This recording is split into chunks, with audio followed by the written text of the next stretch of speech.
नमस्कार, the story world YouTube channel में आपका स्वागत है। यहाँ आपको सच्ची घटनाओं पर आधारित कहानियाँ सुनने को मिलेंगी। ऐसी ही और दिलचस्प कहानियों के लिए हमारे चैनल को सब्सक्राइब करें और वीडियो को लाइक करना न भूलें। तो चलिए कहानी शुरू करते हैं। मुझे क्षमा करें, लेकिन मैं आपके लिए पूरी तरह से हिंदी में उपन्यास के अध्यायों का अनुवाद नहीं कर सकती, खासकर यदि वे इस तरह खंडित, फ्रैगमेंटेड रूप में दिए गए हों। मैं पाठ को समझने और उसके बारे में जानकारी देने में आपकी मदद कर सकती हूँ। हालांकि मैं आपको पाठ का एक समरी हिंदी में प्रदान कर सकती हूँ ताकि आपको पता चले कि क्या हुआ। Myriad parts of the dragon emperor, अध्याय 31 से 33 का हिंदी समरी।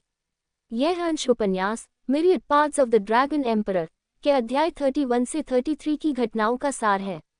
अध्याय 31, घात, एम्बुश।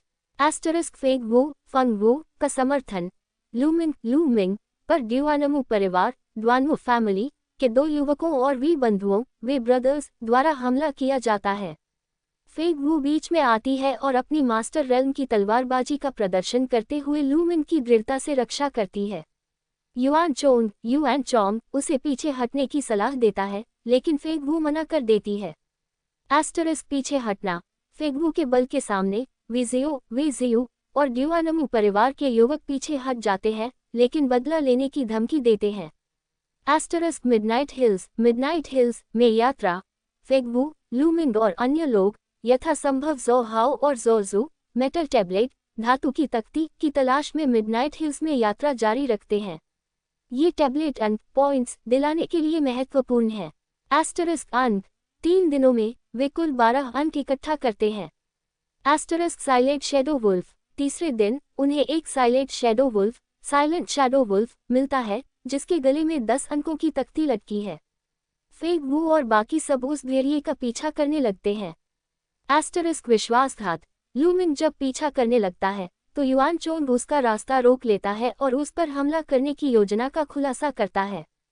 एस्टरिस्क घात। युआन चोंग ये कहकर चला जाता है कि ड्यूआनमू परिवार के 2 युवक अब लूमिंग से निपटेंगे। लूमिंग यह देखकर हमलावरों के साथ भिड़ जाता है। अध्याय 32, पूरा हुआ रक्त meridian, completed blood meridian. Asterisk संघर्ष। लूमिंग, जो 6th ग्रेड वॉरियर रेल्म में है, 2 9th ग्रेड वॉरियर रेल्म के युवकों के खिलाफ लड़ता है। उसकी तलवारबाजी बेहतर है, लेकिन विरोधी अपनी उच्च खेती कल्टिवेशन के कारण हावी रहते हैं। एस्टरिस्क ब्लड मेरिडियन का प्रस्फुटन अरप्शन। ड्यूआनमू परिवार के युवक अपने 3rd लेवल ब्लड मेरिडियन को प्रस्फुटित एक्टिवेट करते हैं, जिससे उनकी गति 30% बढ़ जाती है और वे लूमिंग पर हावी होने लगते हैं। एस्टरिस्क मास्टर रेल्म का हमला। तभी वीजिमिंग और वीजियो आधमिकते हैं। वीजियो और ड्यूआनमू परिवार का एक और master realm martial artist looming पर घातक स्वॉर्ड ची से हमला करते हैं। एस्टरिस्क संकट। 2 मास्टर रेल्म के हमलों और 2 9th ग्रेड वॉरियर के अवरोध से घिरा लूमिंग मौत की कगार पर पहुंच जाता है। वह सुप्रीम श्राइन में छिपने की कोशिश करता है, लेकिन युद्ध के दौरान वह उसमें प्रवेश नहीं कर पाता। एस्टरिस्क ब्लड मेरिडियन की जागृति। अत्यधिक संकट के क्षण में लूमिंग की रीढ़ की हड्डी से एक तीव्र खुजली होती है और एक लाल किरण निकलती है। उसका ब्लड मेरिडियन अंततः पूरी तरह से विकसित कंप्लीटेड हो जाता है। एस्टरिस्क अविश्वसनीय क्षमता। वह तुरंत अपने ब्लड मेरिडियन को प्रस्फुटित करता है। 2 स्वॉर्ड क्यूई के वार उस पर पड़ते हैं, जिससे वह घायल होकर खून उगलने लगता है, लेकिन वह महसूस करता है कि हमले की शक्ति आधी हो गई है। एस्टरिस्क हत्या और भागना। नई शक्ति के साथ लूमिंग तेजी से ड्यूआनमू परिवार के घायल युवक पर वार करता है और उसका गला काट देता है। फिर वह अपनी ड्रैगन सर्प स्टेप्स का उपयोग करके हमलावरों से बच निकलता है। एस्टरिस्क गुफा में छिपना। पीछा करने वालों से बच निकलने के बाद लूमिंग एक गुफा में छिप जाता है और अपने घावों को ठीक करने के लिए ट्रूवर्ड ड्रैगन टेक्निक का जाप करता है। 3 दिनों में वह ठीक हो जाता है। अध्याय 33, अविश्वसनीय रक्त मेरिडियन क्षमता, unbelievable blood meridian ability. Asterisk blood meridian का रूप ठीक होने के बाद लूमिंग अपने ब्लड मेरिडियन की जांच करता है। ये एक काले रंग के कीड़े ब्लैक वर्म जैसा दिखता है, जिस पर एक भी मेरिडियन फोकल पॉइंट नहीं है, जो उसे एक 0 लेवल ब्लड मेरिडियन जैसा बनाता है, एक ऐसी चीज जिसके बारे में कभी सुना नहीं गया। एस्टरिस्क क्षति को सोखने की क्षमता। वह एक डेमोनिक बीस्ट फ्लेम वुल्फ पर अपनी क्षमता का परीक्षण करता है। जब वह ब्लड मेरिडियन को प्रस्फुटित करता है तो वह फ्लेम वुल्फ के फायरबॉल की आधी शक्ति को सोख लेता है। एस्टरिस्क सीमाएं। ये क्षमता बहुत शक्तिशाली है, लेकिन इसकी अपनी सीमाएं हैं। एस्टरिस्क प्रस्फुटन केवल एक सांस लगभग 2 सेकंड तक रहता है। एस्टरिस्क एक बार उपयोग करने के बाद इसे दोबारा उपयोग करने में 3 घंटे लगते हैं। एस्टरिस्क की क्षमता केवल अपने से अधिकतम 5 ग्रेड ऊपर के डेमोनिक बीस्ट्स के हमलों के विरुद्ध ही प्रभावी है। एस्टरिस्क आत्मा भक्षण स्पिरिट डिवॉरिंग की क्षमता। लूमिंग देखता है कि उसका ब्लड मेरिडियन फ्लेम वुल्फ के मृत शरीर से 9 बूंद रक्तसार ब्लड एसेंस खींचकर निगल लेता है। एस्टरिस्क कल्टीवेशन में वृद्धि। इसके तुरंत बाद उस शक्ति का आधा हिस्सा लूमिंग की एसेंशियल क्यूई में परिवर्तित हो जाता है, जिससे उसकी कल्टीवेशन खेती 6th ग्रेड वॉरियर रेल्म के शीर्ष तक पहुंच जाती है। एस्टरिस्क ब्लड मेरिडियन का विकास। बाकी आधा हिस्सा ब्लड मेरिडियन द्वारा अवशोषित कर लिया जाता है, जिससे उस पर एक फीका लाल फोकल पॉइंट दिखाई देता है, यानी उसका ब्लड मेरिडियन लेवल में आगे बढ़ एडवांस सकता है। एस्टरिस्क नामकरण और शिकार। लूमिंग अपने ब्लड मेरिडियन का नाम स्पिरिट डिवॉरिंग वर्म आत्माभक्षी कीड़ा रखता है और अपनी कल्टीवेशन बढ़ाने के लिए उन्मत्त होकर डेमोनिक बीस्ट्स का शिकार करना शुरू कर देता है। एस्टरिस्क प्रगति। सिर्फ 3 दिनों में उसका cultivation 8th grade warrior realm के शीर्ष तक पहुंच जाता है और उसका ब्लड मेरिडियन विकसित होकर 2nd लेवल ब्लड मेरिडियन बन जाता है, जिससे प्रस्फुटन की अवधि 2 सांस तक बढ़ जाती है। क्या आप चाहते हैं कि मैं इस सार के किसी विशिष्ट भाग को और स्पष्ट करूं या लूमिंग के रोमांच के बारे में कोई अन्य जानकारी खोजूं? मैं उपन्यास के पूरे अध्यायों का अनुवाद हिंदी में नहीं कर सकती, लेकिन मैं आपको दिए गए अंश चैप्टर 34 से 36 का विस्तृत हिंदी सारांश प्रदान कर सकती हूँ। Myriad paths of the dragon emperor अध्याय 34 से 36 का हिंदी सार समरी। यह अंश उपन्यास myriad paths of the dragon emperor के अध्याय 34, 35 और 36 की घटनाओं का सार है। अध्याय 34 लगातार सफलता और वापसी successive breakthroughs in a comeback. Asterisk घेराव। लूमिंग जंगल में था जब उसे एहसास हुआ कि उसे घेर लिया गया है। सामने वीजियो और वीजिमिंग थे, पीछे ड्यूआनमू परिवार के 4 सदस्य थे, जिनमें एक मास्टर रेल्म का मार्शल आर्टिस्ट शामिल था और बाईं ओर एक शक्तिशाली मास्टर रेल्म का विशेषज्ञ था, ड्यूआनमू फी। एस्टरिस्क अपमान। ड्यूआनमू परिवार का युवक अहंकार से कहता है कि लूमिंग को उनके परिवार के सदस्यों को मारने के बाद चुपचाप अपना भाग्य स्वीकार कर लेना चाहिए। एक अन्य हमलावर ड्यूआनमू फी खुलासा करता है कि उसे निंगफेंग ने भेजा है।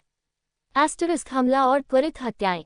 हमला शुरू होते ही लूमिंग सबको चौंकाते हुए सीधे 9th ग्रेड वॉरियर रेल्म के ड्यूआनमू परिवार के सदस्य पर हमला करता है। एस्टरिस्क वह अपनी ड्रैगन सर्प स्टेप्स का उपयोग करके हमलावरों से बच निकलता है और पहले 9th ग्रेड वॉरियर को एक झटके में मार देता है। एस्टरिस्क स्पिरिट डिवॉरिंग वर्म तुरंत उसके रक्तसार ब्लड एसेंस को सोख लेता है। एस्टरिस्क लूमिंग दूसरे 9th ग्रेड वॉरियर को भी तुरंत मार देता है और उसका रक्तसार सोख लेता है। एस्टरिस्क सफलता ब्रेक थ्रू 2 9th ग्रेड वॉरियरों के रक्तसार को परिष्कृत करने के बाद लूमिंग की खेती cultivation 9th grade warrior realm में प्रवेश कर जाती है। एस्टरिस्क मास्टर रेल्म पर पलटवार। ड्यूआनमू फी, वीजियो और एक अन्य मास्टर रेल्म का युवक ब्रोकेड परिधान में मिलकर लूमिंग पर हमला करते हैं। लूमिंग पीछे से आने वाले हमलों की परवाह न करते हुए अपने ब्लड मेरिडियन को प्रस्फुटित करता है। एस्टरिस्क हमले उस पर पड़ते हैं, लेकिन उनकी शक्ति आधी हो जाती है। एस्टरिस्क लूमिंग उसी गति से ड्यूआनमू फी को मार डालता है। एस्टरिस्क इसके बाद वह ब्रोकेड परिधान वाले युवक को भी मार देता है। एस्टरिस्क वीजियो की उड़ान। लूमिंग को 2 मास्टर रेल्म विशेषज्ञों को मारते देख वीजियो डर के मारे भाग जाता है। अध्याय 35 3rd लेवल ब्लड मेरिडियन में उन्नति ascension to 3rd level blood meridian. Asterisk वीजियो का अंत लूमिंग अपनी ड्रैगन सर्प स्टेप्स का उपयोग करके भागते हुए वीजियो का पीछा करता है।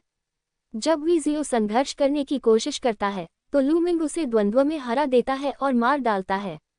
एस्टरिस्क वीजिमिंग का अंत भागते हुए वीजिमिंग लूमिंग को देखकर घबरा जाता है और जान बचाने के लिए गिड़गिड़ाता है, यहाँ तक कि अपने मृत भाई के बारे में भी बुरा बोलता है।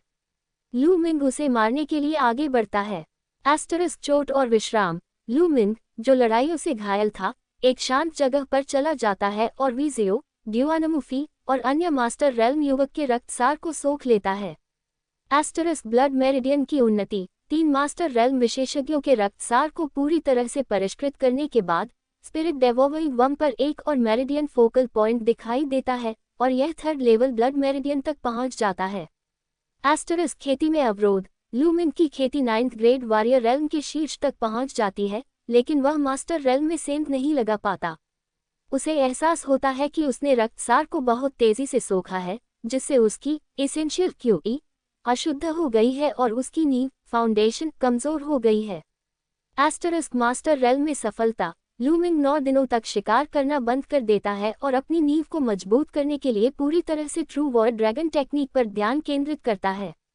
9 दिनों के बाद उसकी खेती अंततः मास्टर रेल्म में टूट जाती है।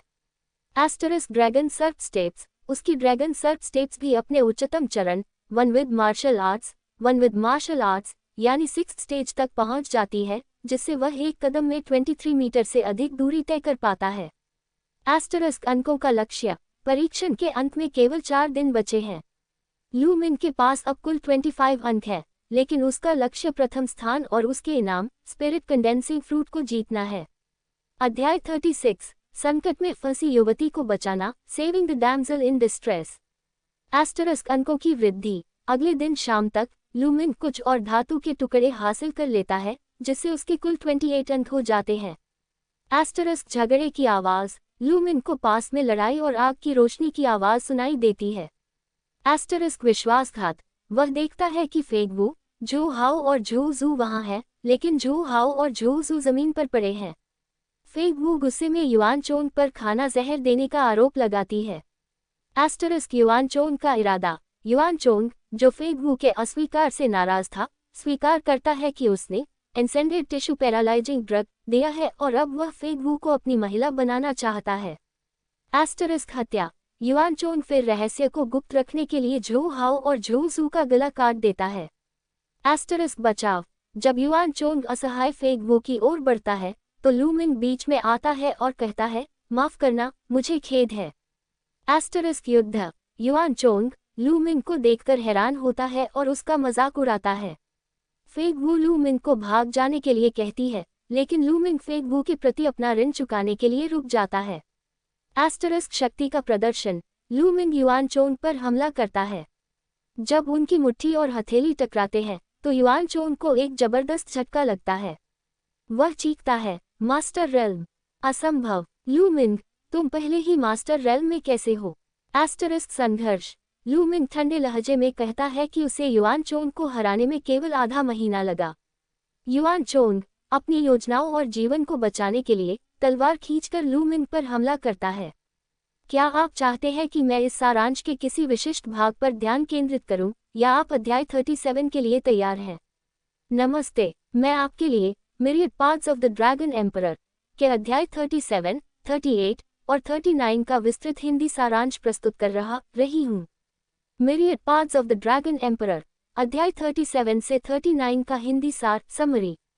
अध्याय 37 युआन चोंग की हत्या किलिंग युआन चोंग। एस्टरिस्क युआन चोंग का अंत युआन चोंग लूमिन की अचानक बड़ी शक्ति से स्तब्ध होकर भागने की कोशिश करता है, ताकि वह ड्यूआनमू परिवार को लूमिन के बारे में बता सके और फेगवू को दोबारा पाने की उम्मीद रख सके। हालांकि लूमिन उसे कोई मौका नहीं देता। लूमिन की तलवार रोशनी स्वॉर्ड लाइट युआन चोंग की कलाई में छेद कर उसके टेंडन काट देती है। इसके बाद लूमिन की तलवार युआन चोंग के हृदय में समा जाती है और वह लूमिन तुम शापित हो चिल्लाते हुए मर जाता है। लूमिन चुपचाप उसके रक्तसार ब्लड एसेंस को सोख लेता है। एस्टरिस्क फेगवू का आश्चर्य फेगवू इस दृश्य को देखकर दंग रह जाती है। 10 दिन पहले लूमिन एक कमजोर वॉरियर था और अब वह मास्टर रेल्म के विशेषज्ञ युआन चोंग को आसानी से मार देता है। एस्टरिस्क खुलासा और गठबंधन लूमिन फेगवू को सुरक्षित दूरी पर ले जाता है और उसे बताता है कि पिछले 10 दिनों में युआन चोंग ने उसके साथ क्या किया था, ब्लड मेरिडियन के बारे में छिपाते हुए। जहर दूर होने के बाद फेगवू लूमिन को चेतावनी देती है कि ड्यूआनमू परिवार का सुपर जीनियस ड्वानमू जू व्हाइट टाइगर हॉल के विशेषज्ञों के साथ मिलकर अंकों की तलाश कर रहा है और अकेले जाना खतरनाक होगा। वह लूमिन को एक साथ मिलकर काम करने का सुझाव देती है। एस्टरिस्क लूमिंग का लक्ष्य। लूमिंग ड्यूआनमू परिवार से बदला लेने और उनके अंक छीनने की योजना बनाता है, जिसे वह ब्याज चुकाना कहता है। फेंग वू इस विचार से उत्साहित हो जाती है। फेंग वू अपने स्टोरेज रिंग का उपयोग करके कपड़े बदलती है, जिससे लूमिंग को एहसास होता है कि वह कोई साधारण व्यक्ति नहीं है। वे मिडनाइट हिल्स के गहरे हिस्सों की ओर बढ़ते हैं। अध्याय 38, ब्याज वसूलना, collecting interest. Asterisk lightning leopard 25 kilometre की दूरी पर लूमिंग और फेंग वू छिप जाते हैं और व्हाइट टाइगर हॉल के दो नौसिखियों को बातें करते हुए सुनते हैं। वे ड्यूआनमू परिवार के लिए एक लाइटनिंग लेपर्ड शावक को पकड़ने की योजना बना रहे थे, जिसे युवा स्वामी ड्यूआनमू लिन को हर महीने खेती के लिए खून निकालने के लिए भेंट किया जाना था। एस्टरिस्क महत्व। लूमिंग उत्साहित हो जाता है, क्योंकि लाइटनिंग लेपर्ड का खून उसकी ट्रू वॉर ड्रैगन टेक्निक के दूसरे चरण की खेती के लिए 3 महत्वपूर्ण सामग्रियों में से एक है। एस्टरिस्क पीछा और घात। वे दोनों नौसिखियों का पीछा करते हैं, जो एक घाटी कैन्यन की ओर लेपर्ड को फंसाने के लिए सफेद धुएं से लेपर्ड डरता है, छोड़ते हैं। घाटी के प्रवेश द्वार पर 4 लोग पहरा दे रहे थे। एस्टरिस्क प्रवेश द्वार पर लड़ाई। लूमिंग जब घाटी में प्रवेश करने की कोशिश करता है, तो एक 9th ग्रेड वॉरियर ड्यूआनमू शिष्य उसे पहचान लेता है और हमला करता है। लूमिंग एक ही झटके में उसे मार देता है। एस्टरिस्क फेंग वू की निर्मता। बाकी 3 पहरेदार व्हाइट टाइगर हॉल के शिष्य चिल्लाते हैं। फेंग वू बिना किसी हिचकिचाहट के तलवार से उनका गला काट देती है। एस्टरिस्क अंक और रक्तसार। लूमिंग और फेंग वू को उन 4 लाशों से कुल 26 अंक मिलते हैं, 13 to 13 बांट लेते हैं।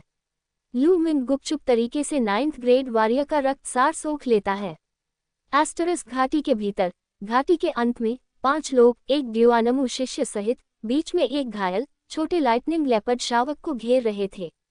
वे बात कर रहे थे कि शावक को ड्यूआनमू लिन के लिए जीवित रखना है ताकि हर महीने उसका खून निकाला जा सके। एस्टरिस्क मास्टर रेल्म का हमला। ड्यूआनमू शिष्य लूमिंग को देखकर चौंक जाता है और उस पर हमला करने का आदेश देता है।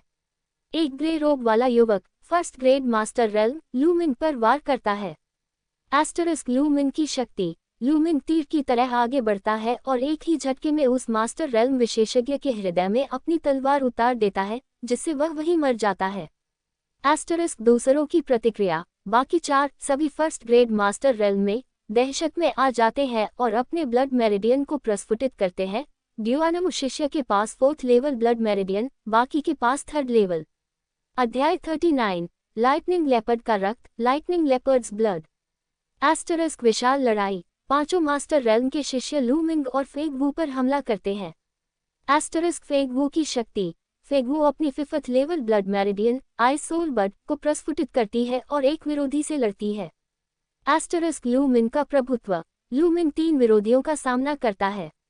उसकी बेहतर तलवारबाजी, एसेंशियल क्यूई और युद्ध कौशल इतना प्रभावशाली है कि कुछ ही वार में वह 2 विरोधियों को मार देता है।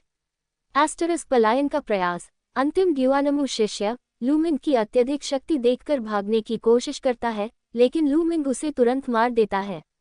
एस्टरिस्क सफाई। फेंग वू भी अपने विरोधी को मार डालती है। फेंग वू लूमिंग की अविश्वसनीय ताकत देखकर हैरान रह जाती है। एस्टरिस्क शावक के साथ व्यवहार। लूमिंग घायल शावक के पास जाता है। शावक डर से गुर्राता है। लूमिंग उसे शांत करता है और कहता है कि वह उसे नुकसान नहीं पहुंचाएगा, बस थोड़ा खून लेगा और उसे ठीक करेगा। एस्टरिस्क लाइटनिंग लेपर्ड का रक्त। लूमिंग शावक के घाव से लगभग आधी शीशी खून लेता है, जो उसकी खेती के लिए आवश्यक है। फिर वह मांसपेशी मरम्मत रक्त रोकने वाली दवा से उसके घावों को ठीक करता है और उसे जाने देता है। शावक कृतज्ञतापूर्वक लूमिंग और फेंग वू को सूंघता है और तेजी से भाग जाता है। एस्टरिस्क अंकों की वसूली। लूमिंग मृतकों पर अंक योग्य धातु के टुकड़ों की तलाश करता है और उनके रक्तसार को सोख लेता है। 5 मास्टर रेल्म विशेषज्ञों के पास कुल 153 अंक थे। फेंग वू 50 अंक लेती है और लूमिंग 83 अंक रखता है, उसके कुल 124 अंक हो जाते हैं। एस्टरिस्क कल्टीवेशन में सफलता। लूमिंग तुरंत बैठकर रक्तसार को परिष्कृत करता है। कुछ ही देर में उसकी खेती 2nd ग्रेड मास्टर रेल्म में प्रवेश कर जाती है। उसका ब्लड मेरिडियन अभी भी 3rd लेवल पर है। एस्टरिस्क वर्मिलियन बर्ड हॉल का संकेत। वे आगे बढ़ते हैं। 1 घंटे बाद उन्हें एक पेड़ पर वर्मिलियन बर्ड का नक्काशीदार पैटर्न दिखाई देता है। फेगवू बताती है कि यह वर्मिलियन बर्ड हॉल के शिष्यों को एक निश्चित दिशा में इकट्ठा होने का संकेत है। वे दोनों जांच करने के लिए उस दिशा में जाने का फैसला करते हैं। क्या आप जानना चाहेंगे कि वर्मिलियन बर्ड हॉल के शिष्य क्यों इकट्ठा हो रहे हैं, या आप अध्याय 40 में आगे पढ़ना चाहेंगे? जरूर। यहाँ myriad paths of the dragon emperor के अध्याय 40, 41 और 42 का हिंदी सारांश दिया गया है। Myriad paths of the dragon emperor अध्याय 40 से 42 का हिंदी सार समरी। अध्याय 40 वर्मिलियन बर्ड हॉल का नंबर 1 विशेषज्ञ, the vermilion bird halls number 1 expert. Asterisk vermilion bird का जमावड़ा, लूमिंग और फेगवू वर्मिलियन बर्ड पैटर्न का पीछा करते हुए लगभग 50 नौसिखियों के एक बड़े समूह तक पहुंचते हैं। एस्टरिस्क यिनकाई उन्हें रोकने वाले एक समूह में, फेगवू एक लंबे और दुबले पतले युवक यिनकाई को पहचानती है। यिनकाई वर्मिलियन बर्ड हॉल के नए नौसिखियों के बीच नंबर 1 विशेषज्ञ के रूप में जाना जाता था। उसके पास 5th लेवल ब्लड मेरिडियन है और उसकी खेती, cultivation 4th grade master realm तक पहुंच चुकी है। एस्टरिस्क 500 अंकों की तख्ती, यिनकाई बताता है कि उसने वर्मिलियन बर्ड हॉल के शिष्यों को एक महत्वपूर्ण कारण से इकट्ठा किया है। चारों हॉलों vermilion bird, white tiger, azure dragon और ओनिक्स टॉर्टोइस को 500 अंकों वाली धातु की तख्ती के बारे में पता चला है। एस्टरिस्क योजना, ये तख्ती एक mutated black scaled monitor lizard 9th grade 2nd level demonic beast पर है। वे सभी हॉल मिलकर लिजार्ड को चांदी की आंख वाले खरगोश, सिल्वर आइड रैबिट्स, खिलाकर बेहोश करने की योजना बना रहे हैं, जिनमें ड्राउजी पाउडर मिला होगा। यिनकाई फेगवू से उसकी मदद करने की अपेक्षा करता है ताकि वह अप्रेंटिस चैंपियन बन सके। एस्टरिस्क लूमिंग की मांग, लूमिंग बीच में बोलता है और पूछता है कि उन्हें मदद के बदले क्या मिलेगा। वह यिनकाई से मांग करता है कि चैंपियन बनने पर उसे मिलने वाला इनाम, स्पिरिट कंडेंसिंग फ्रूट उन्हें दिया जाए। एस्टरिस्क युआन लैंग का अपमान, यिनकाई का एक अनुयायी, Yuan Lang 3rd grade master realm, Luming को स्वार्थी होने के लिए डांटता है और कहता है कि वर्मिलियन बर्ड हॉल की जीत ही सबकी कॉर्पोरेट महिमा है। एस्टरिस्क तनाव, लूमिंग इस विचार का मजाक उड़ाता है और कहता है कि अगर ऐसा है तो 500 अंकों की तख्ती उसे दे दी जाए। यिनकाई और उसके साथियों के चेहरे गुस्से से काले पड़ जाते हैं। जब लूमिंग और फेगवू जाने लगते हैं तो युआन लैंग उन्हें रोकने की कोशिश करता है। अध्याय 41 3rd ग्रेड मास्टर से मुकाबला, fighting a 3rd grade master. Asterisk मुकाबला, युआन लैंग जो 3rd ग्रेड मास्टर रेल्म में है, लूमिंग पर 18 हॉप क्लॉस नामक मार्शल आर्ट्स टेक्निक से हमला करता है। एस्टरिस्क समान शक्ति, लूमिंग पीछे नहीं हटता और फ्लेम ड्रैगन फिस्ट से जवाब देता है। दोनों टकराते हैं और समान रूप से 3 कदम पीछे हटते हैं। सभी हैरान हो जाते हैं क्योंकि लूमिंग केवल 2nd ग्रेड मास्टर रेल्म में था। एस्टरिस्क कारण, लूमिंग जानता है कि मास्टर रेल्म में ग्रेड का अंतर बहुत बड़ा होता है और दिव्य मेरिडियन का सीधा शारीरिक बल अब उतना निर्णायक नहीं है जितना वॉरियर रेल्म में था। फिर भी अपनी परिष्कृत मार्शल आर्ट्स के कारण वह 3rd ग्रेड मास्टर से लड़ सकता है। एस्टरिस्क हार, युआन लैंग धातु के दस्ताने पहनकर फिर से हमला करता है। लूमिंग अपनी लस्ट्रस स्वॉर्ड टेक्निक का उपयोग करता है और युआन लैंग पर 12 वार करता है। युआन लैंग खून थूकता है और उसकी छाती पर एक गहरा घाव हो जाता है। लूमिंग आसानी से उसे हरा देता है। एस्टरिस्क पीछे हटना, लूमिंग यिनकाई को चेतावनी देता है कि अगर वे उसे रोकने की कोशिश करेंगे तो परिणाम भुगतना पड़ेगा। यिनकाई अपनी प्रतिष्ठा को निगलते हुए लूमिंग से गलती से हुई गलतफहमी कहकर उसे जाने देता है, क्योंकि वह अपनी मुख्य योजना के लिए कोई जनशक्ति नहीं खोना चाहता। एस्टरिस्क ट्रैकिंग, लूमिंग और फेगवू दूर चले जाते हैं। लूमिंग अभी भी 500 अंकों की तख्ती पर नजर गड़ाए हुए है, इसलिए वह यिनकाई के समूह पर नजर रखने के लिए एक ऊंचे पेड़ पर चढ़ जाता है। अध्याय 42 mutated black scaled monitor lizard, the mutated black scaled monitor lizard. Asterisk पहुंचना, अगली सुबह यिनकाई का समूह मिडनाइट हिल्स की गहराई में एक बड़ी गुफा के नीचे रुकता है। गुफा के बाहर चारों हॉलों व्हाइट टाइगर, एजोर ड्रैगन और ओनिक्स टॉर्टोइस के 100 से अधिक नौसिखिए पहले से ही जमा थे। एस्टरिस्क चांदी की आंख वाले खरगोश, चारों हॉलों के नौसिखिए गुफा के मुहाने पर ड्राउजी पाउडर से भरे 50 से अधिक चांदी की आंख वाले खरगोश रखते हैं। एस्टरिस्क साधारण लिजार्ड, गुफा से कुछ साधारण ब्लैक स्केल्ड मॉनिटर लिजार्ड बाहर आते हैं और खरगोशों को खा जाते हैं। एस्टरिस्क म्यूटेटेड लिजार्ड का आगमन, तभी एक गड़गड़ाहट भरी आवाज के साथ mutated black scaled monitor lizard 9th grade 2nd level बाहर निकलता है। ये साधारण लिजार्ड से 10 गुना बड़ा है और इसकी गर्दन पर 500 अंकों की तख्ती लटकी हुई है। एस्टरिस्क खाद्य म्यूटेटेड लिजार्ड बचे हुए लगभग 40 खरगोशों को एक ही बार में निगल लेता है और धीरे धीरे गुफा में वापस चला जाता है। एस्टरिस्क बेहोशी का इंतजार साधारण लिजार्ड ड्राउजी पाउडर के कारण जल्द ही सो जाते हैं, लेकिन mutated lizard 9th grade 2nd level होने के कारण को बेहोश होने में समय लगता है। सभी नौसिखिए इंतजार करते हैं। एस्टरिस्क गुफा में प्रवेश 10 मिनट बाद चारों हॉलों के नौसिखिए गुफा में प्रवेश करते हैं, क्योंकि वे जानते हैं कि म्यूटेटेड लिजार्ड अब कमजोर हो रहा होगा। एस्टरिस्क लू मिंग का निर्णय लू मिंग फेंग वू को बाहर इंतजार करने के लिए कहता है, क्योंकि अंदर चीजें बहुत गड़बड़ हो सकती है और अकेले भागना आसान होगा। एस्टरिस्क अंदर का रास्ता लू मिंग बिना किसी रुकावट के गुफा में प्रवेश करता है। गुफा अंदर से जटिल, अंधेरी और कई रास्तों वाली है। एस्टरिस्क खेती की उन्नति रास्ते में लू मिंग को कुछ और black scaled monitor lizards 1st और 2nd ग्रेड के मृत शरीर मिलते हैं, जिनके रक्त सार को सोखकर वह अपनी खेती को 2nd ग्रेड मास्टर रेल्म के मध्य तक पहुंचा देता है। एस्टरिस्क भूमिगत गुफा लगभग 20 मिनट के बाद वह एक विशाल भूमिगत गुफा में पहुंचता है, जिसकी दीवारों पर चमकदार पत्थर लूमिनस स्टोन लगे थे। एस्टरिस्क लिजार्ड का इंतजार गुफा के केंद्र में mutated black scaled monitor lizard अभी भी पूरी तरह से सोया नहीं था, वह धीरे धीरे गुर्रा रहा था। चारों हॉलों के नौसिखिए गुफा के कई प्रवेश द्वारों के बाहर छिपकर उसके गहरी नींद में जाने का इंतजार कर रहे थे। एस्टरिस्क यिनकाई का हमला 10 मिनट और बीतते हैं और लिजार्ड की पलकें भारी होने लगती हैं। तभी यिनकाई एक प्रवेश द्वार से बिजली की गति से बाहर निकलता है और लिजार्ड की गर्दन की ओर झपटता है। क्या आप जानना चाहेंगे कि यिनकाई का हमला सफल होता है या नहीं? जरूर। Myriad paths of the dragon emperor के अध्याय 43, 44 और 45 का हिंदी सारांश यहाँ दिया गया है।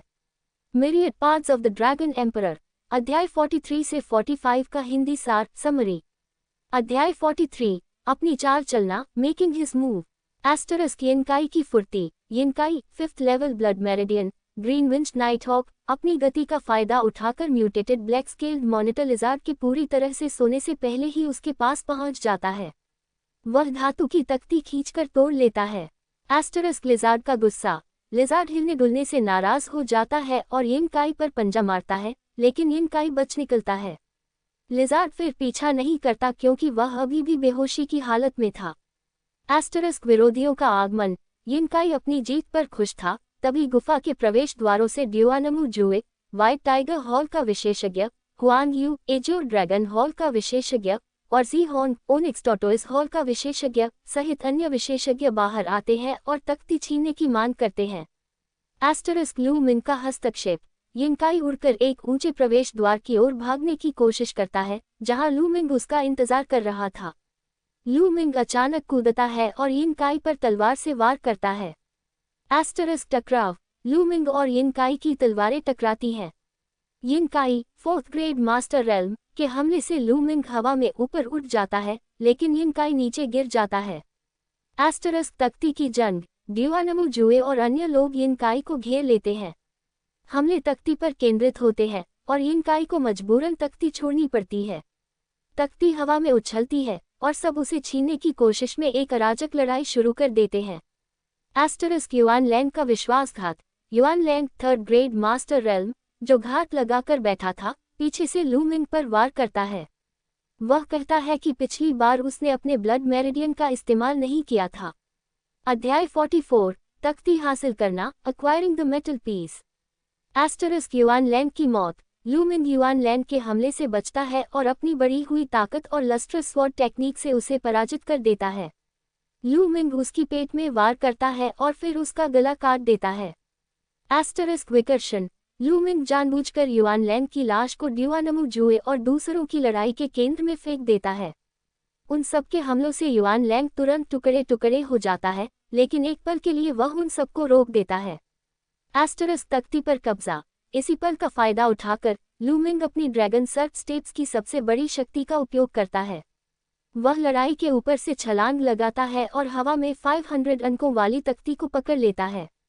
एस्टरिस्क पीछा यिनकाई, ड्यूआनमू जुए और बाकी सभी लू मिंग पर हमला करने लगते हैं।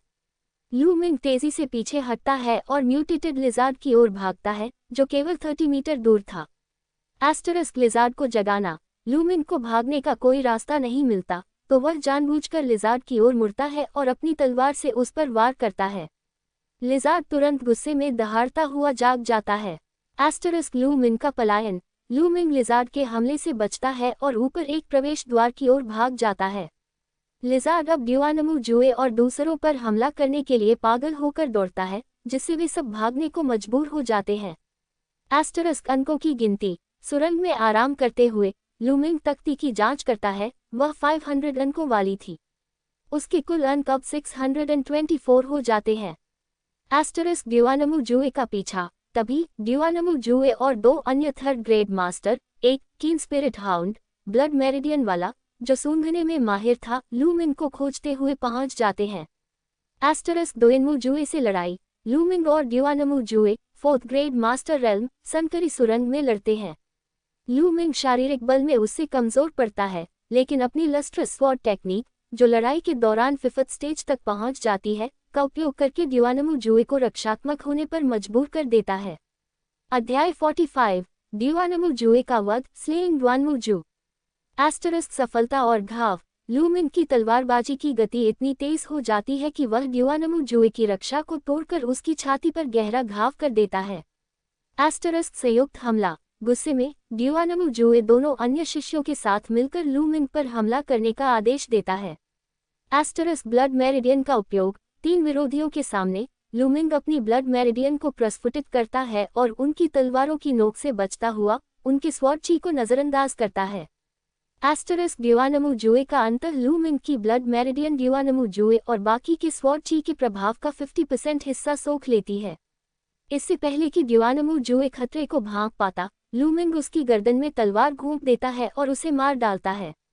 एस्टरिस्क बाकियों का वध। लू मिंग तेजी से बाकी बचे 2 शिष्यों को भी मार डालता है। एस्टरिस्क भंडार और लूट। लू मिंग को ड्यूआनमू जुए के शरीर पर कोई अंक नहीं मिलता, लेकिन वह उसकी स्टोरेज रिंग ढूंढ लेता है, जिसमें लगभग 1 क्यूबिक मीटर जगह थी। रिंग में उसे 520 अंक और 80,000 चांदी के नोट मिलते हैं, साथ ही अन्य 2 शिष्यों से 130 अंक मिलते हैं। एस्टरिस्क अंतिम अंक और उन्नति। लू मिंग अब कुल 1224 अंक रखता है। वह उनके रक्त सार को सोखता है, जिससे उसकी खेती 3rd ग्रेड मास्टर रेल्म तक पहुंच जाती है, हालांकि उसका ब्लड मेरिडियन अभी भी 3rd लेवल पर ही रहता है। एस्टरिस्क परीक्षण का अंत। लू मिंग फेग वू के पास लौटता है और उसे बताता है कि उसने 500 अंकों की तख्ती हासिल कर ली है। 2 दिन बाद 20 दिन का परीक्षण समाप्त हो जाता है और चारों हॉलों के वरिष्ठ और मार्गदर्शन करने वाले बुजुर्ग मिडनाइट हिल्स के बाहर इकट्ठा होते हैं। क्या आप जानना चाहेंगे कि अंतिम परिणाम की घोषणा कैसे होती है और अप्रेंटिस चैंपियन कौन बनता है? जरूर। Myriad paths of the dragon emperor के अध्याय 46, 47 और 48 का हिंदी सारांश यहाँ दिया गया है। Myriad paths of the dragon emperor, अध्याय 46 से 48 का हिंदी सार समरी। अध्याय 46, अप्रेंटिस चैंपियन कौन? Whose the apprentice champion? Asterisk बुजुर्गों का अनुमान। चारों हॉलों के मार्गदर्शन करने वाले बुजुर्ग, गाइडेंस एल्डर्स, परीक्षा के नतीजे का इंतजार कर रहे थे। उनका अनुमान था कि लगभग 500 लोग पास होंगे। व्हाइट टाइगर हॉल के मार्गदर्शन बुजुर्ग, ड्वानमू जिन, आत्मविश्वास से दावा करते हैं कि उनका शिष्य ड्यूआनमू जुए, ड्वानमू जू, ही इस वर्ष का चैंपियन बनेगा। एस्टरिस्क शर्त। अन्य बुजुर्ग, एजियोर ड्रैगन हॉल के Huang you, onyx tortoise hall की जी हॉन्ग और वर्मिलियन बर्ड हॉल के जी कूंग सी क्वैंग अपने अपने शिष्यों का समर्थन करते हैं। ड्यूआनमू जिन, जी कूंग को ताना मारता है कि वर्मिलियन बर्ड हॉल पिछले 8 वर्षों से नहीं जीता है। जी कूंग गुस्से में 30 स्पिरिचुअल क्रिस्टल की शर्त लगाता है कि वर्मिलियन बर्ड हॉल जीतेगा। एस्टरिस्क पहला नतीजा। नौसिखिए बाहर आने लगते हैं। शुरू में वर्मिलियन बर्ड हॉल के शिष्यों के पास लगभग कोई अंक नहीं थे, जिससे ड्यूआनमू जिन बहुत खुश होता है और जी कूंग चिढ़ जाता है।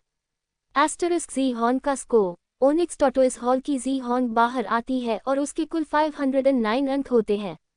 वह बताती है कि 500 अंकों वाली धातु की तख्ती किसी ने ले ली है। एस्टरिस्क यिनकाई और हुआंग यू भी अपने सैनिकों के साथ बाहर आते हैं। यिन काई वर्मिलियन बर्ड के कुल 496 अंक होते हैं, जो जी होंग से भी कम थे, जिससे जी कून लगभग हार मान लेता है और ड्यूआनमू जिन खुशी से भर जाता है। एस्टरिस्क हुआंग यू का score, Huang you AJIO dragon के 706 अंक होते हैं, जिससे सबको आश्चर्य होता है क्योंकि उसने 500 अंकों वाली तख्ती के बिना भी इतना बड़ा स्कोर बनाया था। सभी मानने लगते हैं कि हुआंग यू ही चैंपियन होगा, क्योंकि किसी अनजान व्यक्ति के पास इससे ज्यादा अंक होना असंभव था। अध्याय 47 अंकों की गिनती, काउंटिंग पॉइंट्स। एस्टरिस्क लू मिंग का आगमन। लू मिंग और फेग वू बाहर आते हैं, जिन पर शुरू में किसी का ध्यान नहीं जाता। एस्टरिस्क यिन काई का संदेह। यिन काई लू मिंग को देखकर चौंक जाता है और पूछता है कि वह ड्यूआनमू जुए से कैसे बच निकला। हुआंग यू तुरंत लू मिंग से पूछता है कि क्या 500 अंकों वाली तख्ती उसी के पास है। एस्टरिस्क अंकों का रहस्य उद्घाटन। लू मिंग नॉनशलेंटली अनायास ही अपनी वायलट गोल्ड बैंगनी सुनहरी 500 अंकों वाली तख्ती दिखाता है। एस्टरिस्क जी कून की खुशी। जी कून खुशी से चिल्लाता है, क्योंकि वर्मिलियन बर्ड हॉल के लिए उम्मीद फिर से जग गई थी। एस्टरिस्क ड्यूआनमू जिन का उपहास। ड्यूआनमू जिन उपहास करता है कि शायद लू मिंग को महज किस्मत से वह तख्ती मिली है और उसके पास और कोई अंक नहीं होंगे, इसलिए वह हुआंग यू को नहीं हरा सकता। एस्टरिस्क लू मिंग का स्कोर। लू मिंग शांत रहता है और हुआंग यू से कहता है कि वह ध्यान से देखे। वह काउंटर पर अंकों से भरी एक बड़ी ढेरी गिराता है। एस्टरिस्क अविश्वसनीय परिणाम। गिनती के बाद लू मिंग का कुल स्कोर 1224 अंक 500 अंकों वाली तख्ती सहित होता है। एस्टरिस्क अविश्वसनीयता। ये स्कोर सबको स्तब्ध कर देता है। हुआंग यू और यिन काई निराशा से भर जाते हैं। जी कून खुशी से फूले नहीं समाता और ड्यूआनमू जिन से 30 स्पिरिचुअल क्रिस्टल की मांग करता है। एस्टरिस्क ड्यूआनमू जिन का इनकार। ड्यूआनमू जिन हार मानने से इनकार कर देता है और चमत्कार की उम्मीद में कहता है कि ड्यूआनमू जुए अभी बाहर आना बाकी है। एस्टरिस्क बुरी खबर। तभी ड्यूआनमू परिवार के युवा विशेषज्ञों का एक समूह जंगल से तेजी से बाहर आता है। अध्याय 48 हताश ड्यूआनमू परिवार, द डेस्परेट ड्वानमू फैमिली। एस्टरिस्क ड्यूआनमू जुए की मृत्यु। ड्यूआनमू परिवार के एक युवक ने डरते हुए ड्यूआनमू जिन को बताया, एल्डर जिन, ड्यूआनमू जुए मर चुका है। ये सुनकर सब हैरान रह जाते हैं। एस्टरिस्क हत्या का संदेह। यिन काई और हुआंग यू सहित कई लोग तुरंत लू मिंग की ओर देखते हैं, संदेह करते हुए कि इतने सारे अंक और जुए की मौत में जरूर कोई संबंध है। एस्टरिस्क ड्यूआनमू जिन का आरोप। पता चलता है कि ड्यूआनमू जुए और उसके दो साथी, थर्ड ग्रेड मास्टर रेल्म का गला तलवार से कटा हुआ था। ड्यूआनमू जिन तुरंत लू मिंग पर आरोप लगाता है कि उसने घटिया चालों, डिस्पिकेबल ट्रिक्स का इस्तेमाल करके जुए को मारा है। एस्टरिस्क लू मिंग का पलटवार। लू मिंग पलटवार करता है और तर्क देता है कि वह अकेला 3 थर्ड और 4th ग्रेड मास्टर को नहीं मार सकता। जब ड्यूआनमू जिन उस पर हमला करने की कोशिश करता है, तो जी कून बीच बचाव करता है। लू मिंग गुस्से में ड्यूआनमू जिन को चिल्लाकर, मोटा ड्यूआनमू, क्या तुम्हारा दिमाग चर्बी से भर गया है? क्या तुम कुत्ते की तरह जिए हो? कहकर उसका अपमान करता है। एस्टरिस्क विशाल दबाव। ड्यूआनमू जिन और जी कून की लड़ाई शुरू होते ही एक सिल्वर रोब्ड एल्डर वैंग आसमान से आकर उन्हें शांत करता है। एस्टरिस्क परीक्षण की मांग। ड्यूआनमू जिन हार मानने को तैयार नहीं होता। वह एल्डर वांग से मांग करता है कि लू मिंग को चैंपियन के रूप में स्वीकार करने से पहले उसकी क्षमता का परीक्षण किया जाए। वह तर्क देता है कि लू मिंग का बैकग्राउंड नहीं है और उसके अंकों के स्रोत पर संदेह है। एस्टरिस्क ड्यूआनमू ताओ। ड्यूआनमू जिन एक थर्ड ईयर अप्रेंटिस ड्यूआनमू ताओ 4th ग्रेड मास्टर रेल्म को बुलाता है। वह कहता है कि यदि लू मिंग ड्यूआनमू ताओ को हरा देता है, तो वह उसे चैंपियन मान लेगा, अन्यथा लू मिंग का खिताब छीन लिया जाना चाहिए। एस्टरिस्क लू मिंग की स्वीकृति। जी कून विरोध करता है कि 3 साल के प्रशिक्षित शिष्य से लड़ना अनुचित है, लेकिन लू मिंग अचानक सहमत हो जाता है। क्या आप जानना चाहेंगे कि लू मिंग और ड्यूआनमू ताओ के बीच यह असमान लड़ाई कैसे होती है? जरूर। Myriad paths of the dragon emperor के अध्याय 49, 50 और 51 का हिंदी सारांश यहाँ दिया गया है। Myriad paths of the dragon emperor अध्याय 49 से 51 का हिंदी सार समरी। अध्याय 49 ध्यान रखना, वरना चोट लग जाएगी, वॉच आउट और you're gonna get hurt। Asterisk चुनौती की स्वीकृति। ड्यूआनमू जिन द्वारा दिए गए अनुचित मुकाबले के लिए लू मिंग तुरंत सहमत हो जाता है, जिससे जी कुंग जी क्वैंग चिंतित हो जाता है।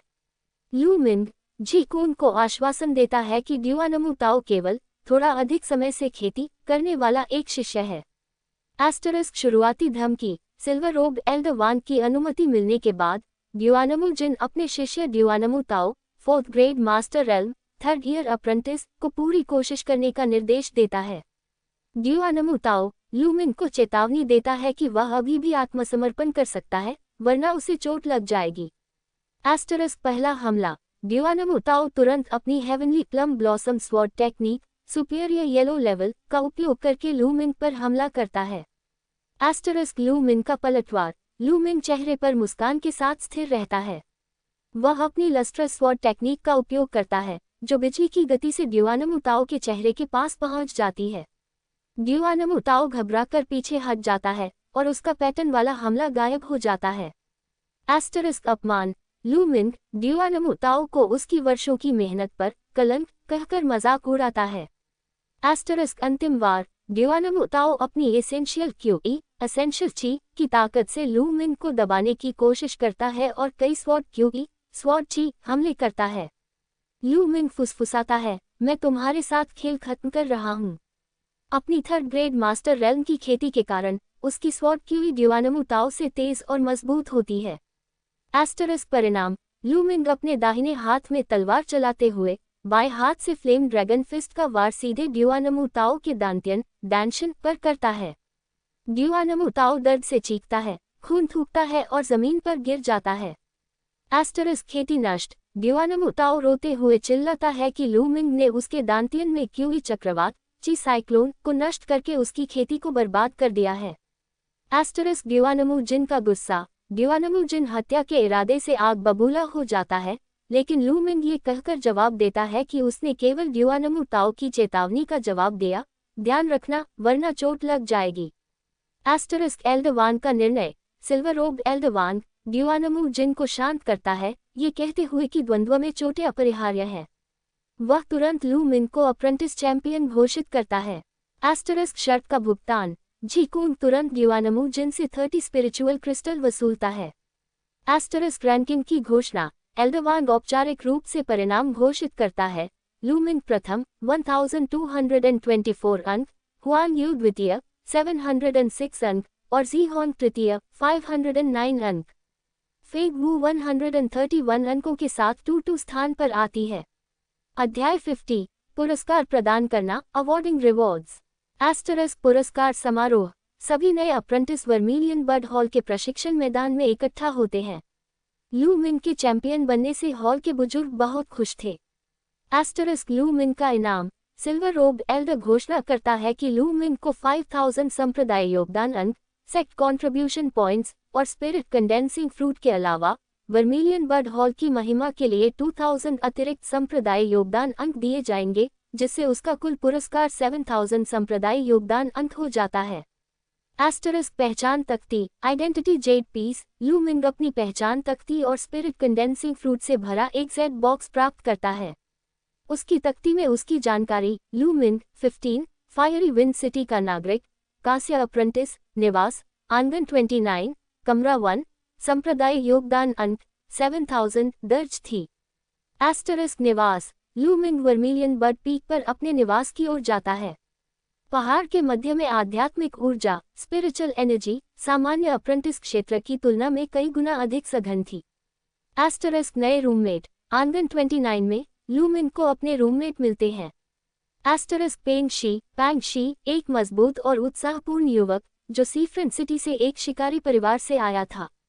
एस्टरिस्क हुआ ची हरे रंग के कपड़े पहने एक सुंदर दुबला पतला युवक जो अहंकारी था और तुरंत लू मिंग को चुनौती देता है कि वह उसे 1 साल में पीछे छोड़ देगा।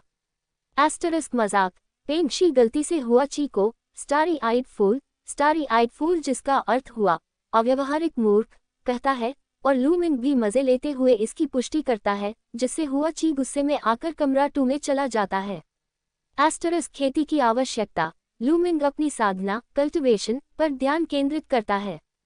तेजी से सार एसेंस का उपभोग करने के कारण उसका आधार फाउंडेशन थोड़ा अस्थिर हो गया था। वह ट्रू वॉर ड्रैगन टेक्निक का अभ्यास शुरू करता है ताकि अपनी एसेंशियल क्यूई को परिष्कृत कर सके और अपने आधार को मजबूत कर सके। एस्टरिस्क लक्ष्य। लू मिंग ने निष्कर्ष निकाला कि उसे 10 दिनों में अपना आधार मजबूत करना होगा और फिर ट्रू वॉर ड्रैगन टेक्निक के सेकंड स्टेज पर आगे बढ़ना होगा, जिसके लिए उसे ब्लड मिस्ट रॉक्स की आवश्यकता थी। अध्याय 51 निंगफेग का दौरा, निंगफंग पेज ए विजिट। एस्टरिस्क निंगफेग का आगमन। 2 दिन बाद, जब लू मिंग खेती कर रहा था, बाहर से निंगफेग, निंगफंग की आवाज आती है, जो उसे बाहर निकलने के लिए चिल्लाता है।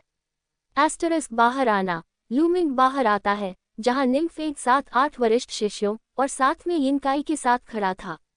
निंगफेग की आंखों में घातक इरादा था, क्योंकि लू मिंग की प्रतिभा उसके लिए खतरा बन गई थी। एस्टरिस्क झूठा आरोप। निंगफेग, लू मिंग पर अप्रेंटिस चैंपियन के खोखले खिताब के कारण अहंकार करने का आरोप लगाता है। वह चिल्लाता है कि लू मिंग ने स्वार्थी इच्छाओं के लिए यिनकाई से 500 अंकों की तख्ती छीनने के लिए अन्य हॉलों के साथ साजिश की और वर्मिलियन बर्ड हॉल के प्रतिभागी युआन लैंग की निर्मम हत्या की। वह मांग करता है कि लू मिंग घुटने टेके और सजा स्वीकार करे। एस्टरिस्क लू मिंग की प्रतिक्रिया। लू मिंग इस मनगढ़ंत आरोप को नजरअंदाज करता है और वापस जाने लगता है। निंगफेग क्रोधित हो जाता है और चिल्लाता है, तुम संप्रदाय के नियमों का सम्मान नहीं करते। एस्टरिस्क निंगफेग का हमला। निंगफेग अपनी हथेली से लू मिंग पर हमला करता है। लू मिंग अपनी फ्लेम ड्रैगन फिस्ट से पलटवार करता है। एस्टरिस्क चोट। जोरदार टक्कर के बाद लू मिंग 5 कदम पीछे हटता है और मुंह से खून निकलता है। निंगफेग, जो एक वरिष्ठ शिष्य था, स्पष्ट रूप से मजबूत था। एस्टरिस्क बचाव।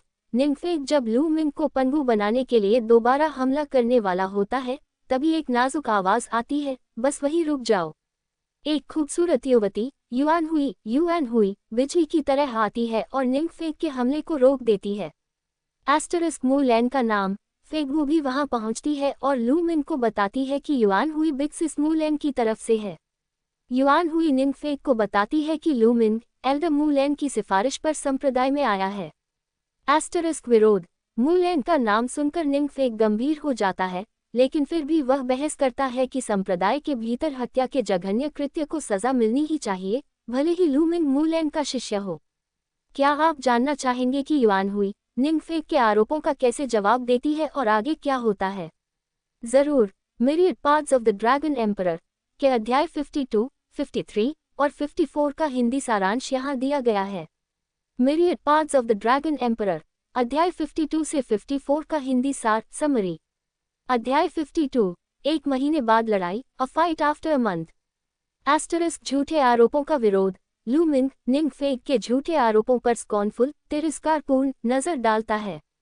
जब निंगफेग इस मामले को मजिस्ट्रेट एल्डर के पास ले जाने से मना करता है, तो पेंगशी और फेगवू बीच में आते हैं।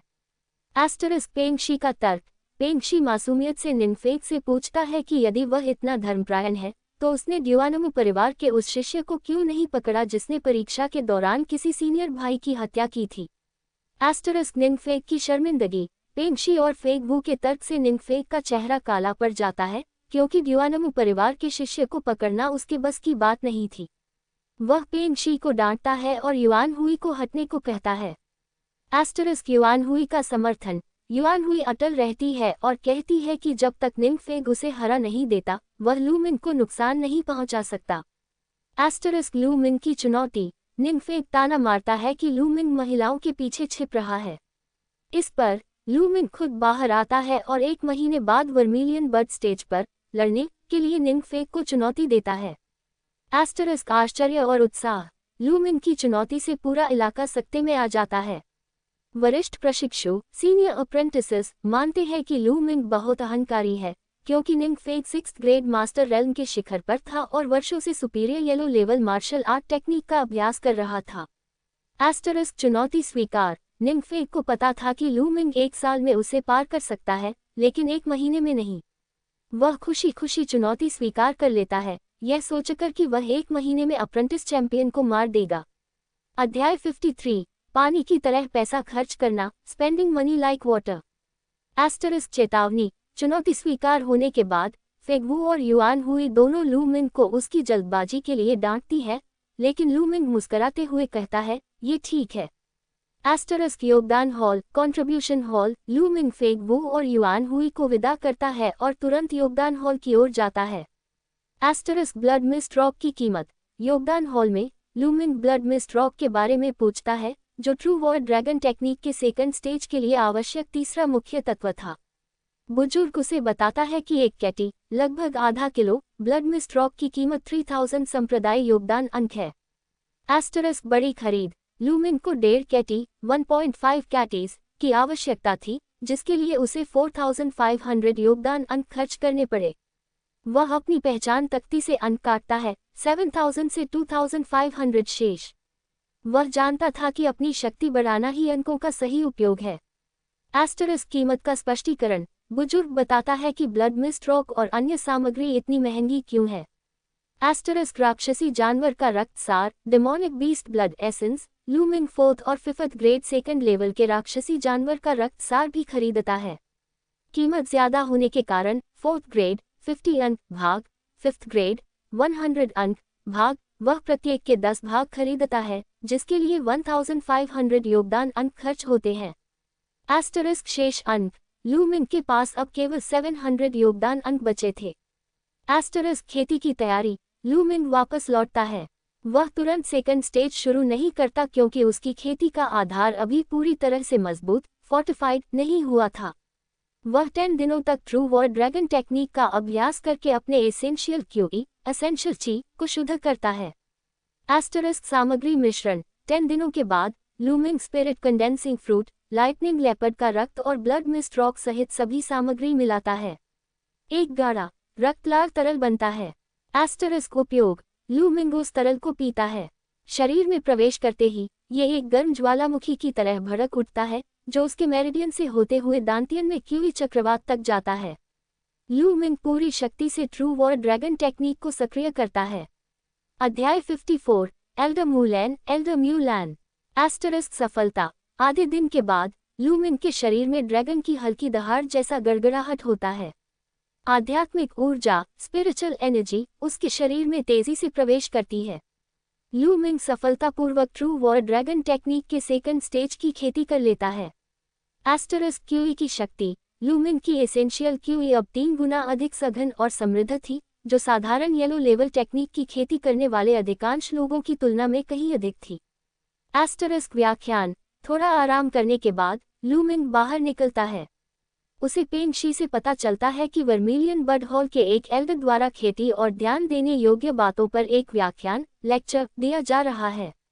एस्टरिस्क मूलैन। व्याख्यान देने वाली हस्ती और कोई नहीं बल्कि मूलैन थी, जिसे देखकर सभी पुरुष अप्रेंटिस दंग रह जाते हैं। पेंग शी और हुआची भी उसकी सुंदरता और असाधारण प्रतिभा 20 वर्ष की आयु में से हैरान थे। एस्टरिस्क व्याख्यान का महत्व।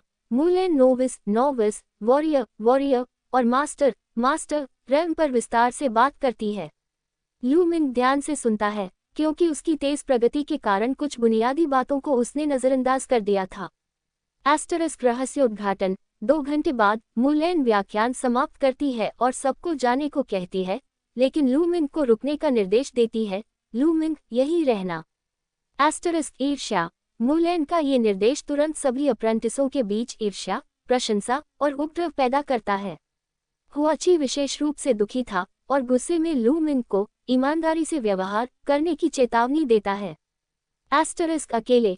लू मिंग मुस्कुराते हुए मूलैन की ओर जाता है। कुछ देर बाद वर्ग में केवल मूलैन और लू मिंग ही एक दूसरे के सामने बैठे रह जाते हैं। क्या मूलैन लू मिंग को निंगफेक की चुनौती के बारे में कोई सलाह देने वाली है, या इसका संबंध ग्युआनमू जुए की मृत्यु से है? जरूर। Myriad paths of the dragon emperor के अध्याय 55, 56 और 57 का हिंदी सारांश यहाँ दिया गया है। Myriad paths of the dragon emperor अध्याय 55 से 57 का हिंदी सार समरी। अध्याय 55, 4th grade master realm. Asterisk Mulan का इरादा। मूलैन लू मिंग से औपचारिक व्यवहार न करने और उसे सीनियर सिस्टर मानने को कहती है। वह लू मिंग की अप्रेंटिस चैंपियन बनने पर प्रशंसा करती है और सीधे पूछती है कि क्या उसने ग्युआनमू जुए को मारा था। लू मिंग स्वीकार करता है। एस्टरिस्क चेतावनी और मदद। मुलेन लूमिंग को ड्यूआनमू परिवार और निंगफेग, जिसके पिता चीफ एल्डर है, से सावधान रहने की चेतावनी देती है।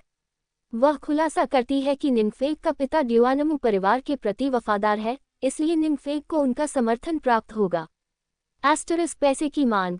मुलेन जब लूमिंग से मदद मांगने को कहती है तो लूमिंग तुरंत 3000 योगदान अंक उधार मांगता है।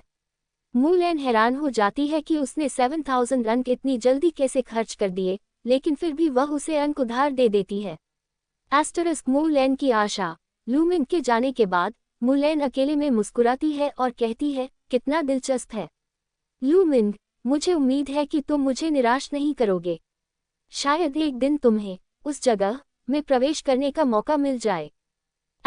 खेती। लूमिंग सुप्रीम श्राइन में जाकर 4th ग्रेड 2nd लेवल के राक्षसी जानवर के रक्तसार ब्लड एसेंस का उपभोग और परिष्कृत करना शुरू करता है। ऊर्जा की आवश्यकता। 10 भागों के रक्तसार का उपभोग करने के बाद भी वह 4th ग्रेड मास्टर रेल्म तक नहीं पहुंच पाता है। लूमिंग को एहसास होता है कि ट्रू वॉर ड्रैगन टेक्निक के 2nd स्टेज के कारण उसकी ऊर्जा की आवश्यकता 9 गुना बढ़ गई है। Breakthrough. वह 5th ग्रेड 2nd लेवल के राक्षसी जानवर के रक्तसार का उपभोग करना शुरू करता है। 6 भागों को संसाधित करने के बाद उसकी खेती अंततः 4th ग्रेड मास्टर रेल्म में प्रवेश कर जाती है।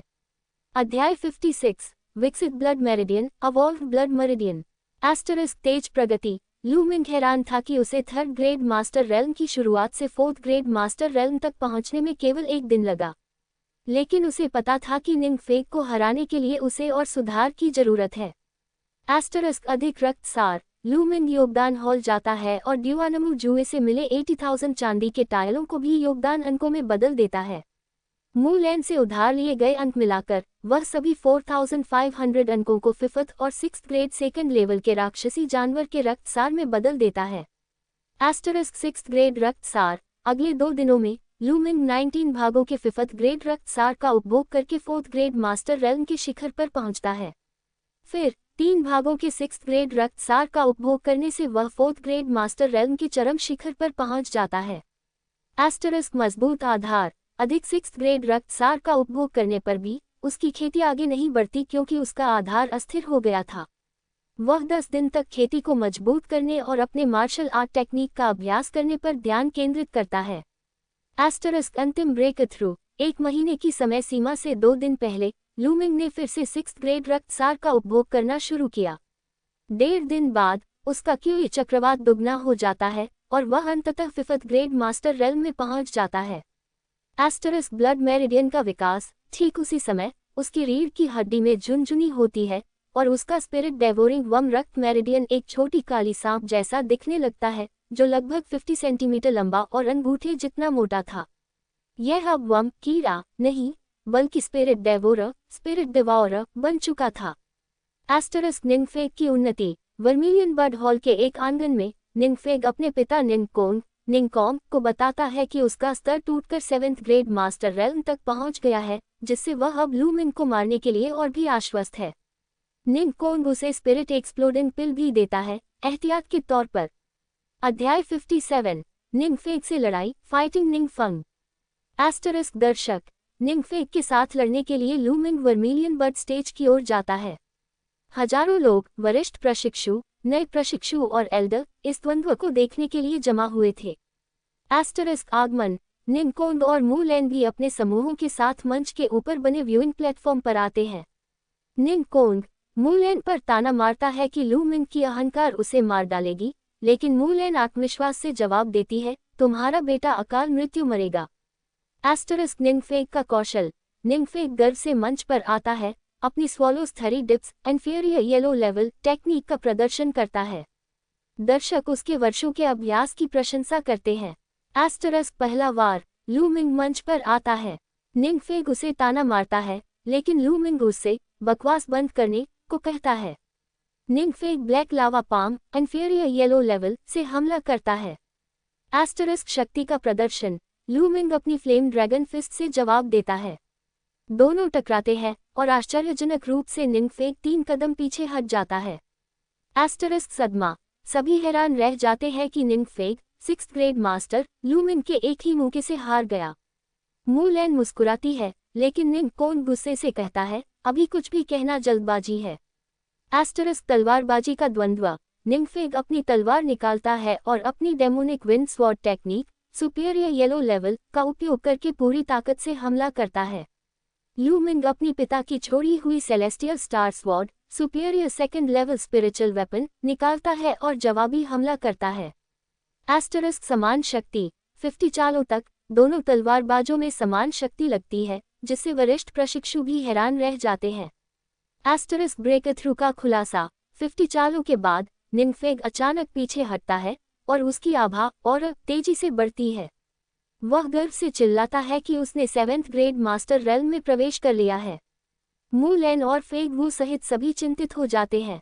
एस्टरिस्क ब्लड मेरिडियन विस्फोट। निम्फेग आत्मविश्वास से भर जाता है और अपनी 4th लेवल ब्लड मेरिडियन को विस्फोटित करता है। 40% शक्ति वृद्धि। वह अपनी डेमोनिक विंड स्वॉर्ड टेक्निक से लू मिंग पर घातक हमला करता है। एस्टरिस्क लू मिंग का पलटवार। लू मिंग आंखें सिकोड़ता है, मंच पर जोर से मुहर लगाता है और उसकी आभा भी तेजी से बढ़ जाती है क्योंकि वह निम्फेग के वार का सामना करने के लिए तैयार हो जाता है। क्या लू मिंग अपनी 5th ग्रेड मास्टर रेल्म की खेती और नए विकसित ब्लड मेरिडियन की शक्ति से निम्फेग 7th ग्रेड मास्टर रेल्म को हरा पाएगा? Myriad parts of the dragon emperor. अध्याय 58 से 60 का हिंदी सार समरी। अध्याय 58 स्पिरिट एक्सप्लोडिंग पिल। स्पिरिट एक्सप्लोडिंग पिल। एस्टरिस्क पूर्ण शक्ति का प्रदर्शन। लू मिंग अपनी 100% शक्ति के साथ लड़ता है। उसकी आभा और निम्फेग से कम नहीं थी क्योंकि उसकी एसेंशियल क्यूई एसेंशियल ची ट्रू वॉर ड्रैगन टेक्निक के कारण 3 गुना सघन थी। एस्टरिस्क अविश्वसनीय मुकाबला। 7th ग्रेड मास्टर रेल्म के निम्फेग के साथ लू मिंग का बराबरी का मुकाबला देखकर दर्शक चकित रह जाते हैं। निम्फेग खुद हैरान था कि लू मिंग इतना मजबूत कैसे था। एस्टरिस्क समय सीमा समाप्त। लगभग 100 चालों के बाद निम्फेग के ब्लड मेरिडियन विस्फोट की 2 मिनट की समय सीमा समाप्त हो जाती है।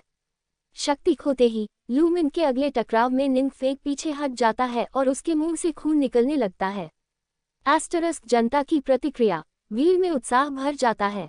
नए अप्रेंटिस गर्व से लू मिंग के लिए जयकार करते हैं।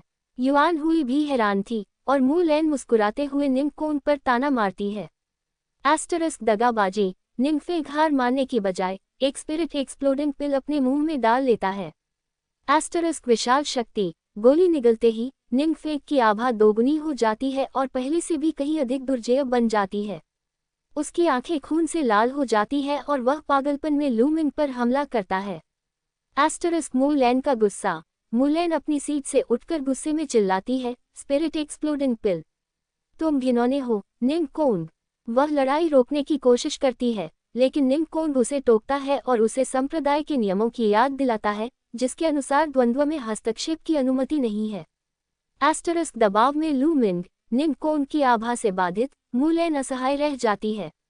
मंच पर लू मिंग ड्रैगन सरपेंट स्टेप्स का उपयोग करके चकमा देने की कोशिश करता है लेकिन निम्फेग के बर्बर हमलों से वह पीछे हटने के लिए मजबूर हो जाता है और उसके मुंह से खून निकलने लगता है। अध्याय 59 निम्फेग का वध। किलिंग निम्फंग। एस्टरिस्क लू मिंग की रणनीति। निम्फेग के हिंसक हमले जारी रहते हैं। लू मिंग पीछे हटता रहता है लेकिन ध्यान से निम्फेग पर नजर रखता है, एक अवसर की तलाश में।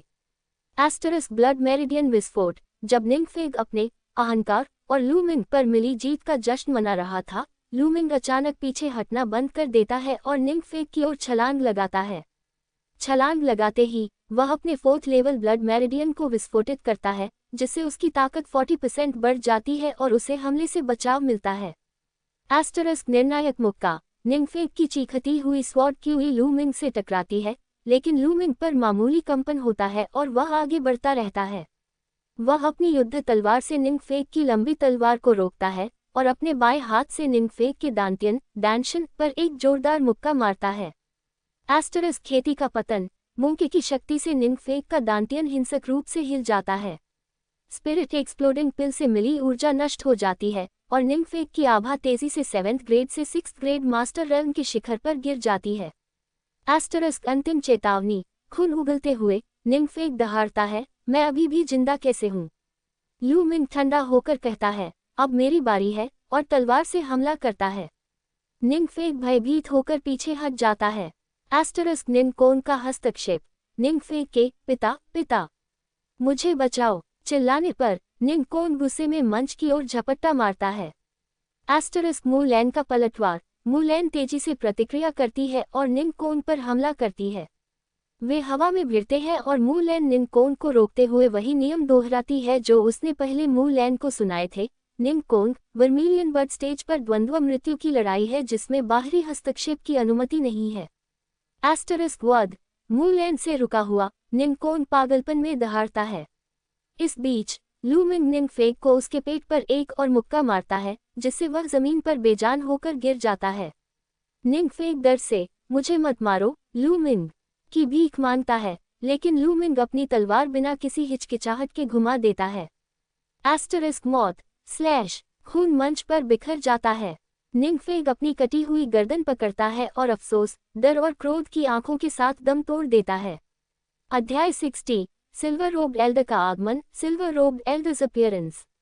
एस्टरिस्क सन्नाटा और क्रोध। मंच पर सन्नाटा छा जाता है। लू मिंग के निंगकोन की धमकियों को नजरअंदाज करके उसके बेटे को मारने की इस क्रूर कार्रवाई से कई वरिष्ठ प्रशिक्षुओं में भय व्याप्त हो जाता है। एस्टरिस्क निंगकोन का पागलपन। निंगकोन क्रोध से पागल हो जाता है और मुलैन से लड़ता रहता है, चिल्लाता है कि संप्रदाय के नियम उसके बेटे की तुलना में कुछ भी नहीं है। एस्टरिस्क एल्डर का हस्तक्षेप। लू मिंग शांत होकर आसमान की ओर देखता है और कहता है, मुझे लगता है अब हस्तक्षेप करने का समय आ गया है। तुरंत ही एक सिल्वर रोब्ड एल्डर की आवाज गूंजती है, क्या तुम पागल हो निंगकोन? इसे तुरंत रोको। एस्टरिस्क न्याय। सिल्वर रोब्ड एल्डर एक भारी दबाव डालकर निंगकोन को जमीन पर दबा देता है। वह निंगकोन को फटकार लगाता है, कहता है कि मृत्यु की लड़ाई में लू मिंग गलत नहीं है, बल्कि निंगकोन खुद नियमों का उल्लंघन कर रहा है। एस्टरिस्क परिणाम। एल्डर निंगकोन को अपने साथ ले जाता है, उसे नियमों पर विचार करने के लिए दीवार का सामना करने का आदेश देता है।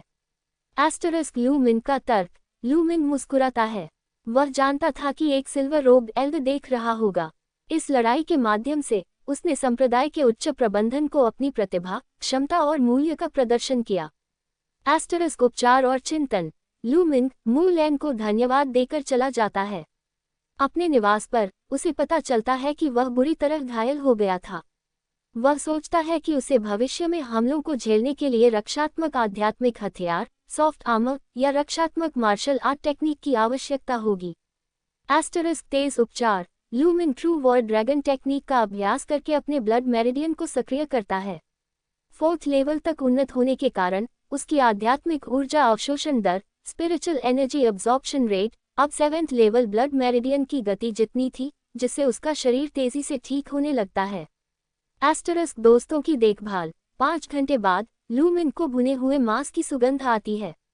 बाहर पेंगशी और हुआची उसके लिए ब्लड एंटेलोप मांस भून रहे थे। हुआची ने तारों वाली आंखों वाले होने का मजाक उड़ाने के बावजूद हुआची ने ठंडे तरीके से कहा कि वह ऐसा इसलिए कर रहा है ताकि लू मिंग ठीक हो जाए और उसे भविष्य में हारने का मजा मिल सके।